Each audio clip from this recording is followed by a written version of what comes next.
दवा कंपनियों में क्वालिटी स्टैंडर्ड को सुधारने के लिए रिस्क आधारित ऑडिट की नई व्यवस्था 1 जुलाई से लागू हो रही है। Drug controller general of India Rajiv Raghuvanshi ने गुरुवार को इसकी जानकारी दी। उन्होंने बताया कि नई व्यवस्था लागू होने के बाद दवा कंपनियों में क्वालिटी स्टैंडर्ड जांचने के लिए कभी भी औचक निरीक्षण किया जा सकेगा।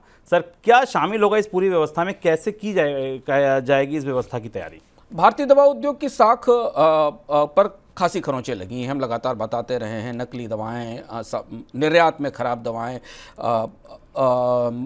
उत्पादन की प्रक्रियाओं में अपारदर्शिता, गलत कच्चे माल का इस्तेमाल, जो भी कुछ आप दवा उद्योग से अपेक्षा नहीं करते हैं वो सब भारतीय दवा कंपनियों में पाया गया, और खासतौर से छोटी और मझोली दवा कंपनियों में पाया गया। गुणवत्ता को लेकर दवा बहुत विश्वास का उत्पाद है और इसमें मिलावट और इसमें कमी मरीजों के साथ भी अन्याय, और भारत जो कि दुनिया की फार्मा सेंटर माना जाता है उसकी साख के लिए भी बड़ा खतरा है।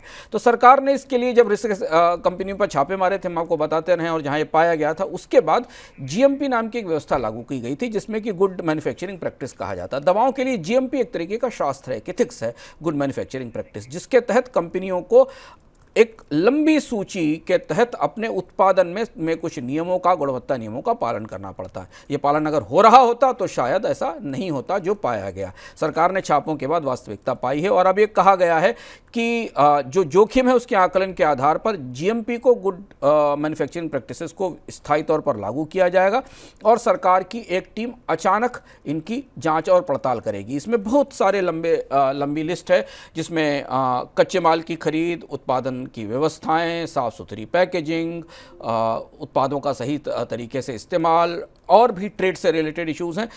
यहां से सरकार ये बात स्वीकार कर रही है, इस फैसले के साथ स्वीकार कर रही है परोक्ष रूप से कि भारत के दवा उद्योग में कुछ ज़्यादा बीमारी है, गंभीर बीमारी है और इसे ठीक करने के लिए अब ज़्यादा सख्ती करनी होगी। मल्टीनेशनल कंपनियों की भारतीय इकाइयों की तरफ से कर्मचारियों को दी जाने वाली ई-सॉप्स पर जीएसटी नहीं लगेगा।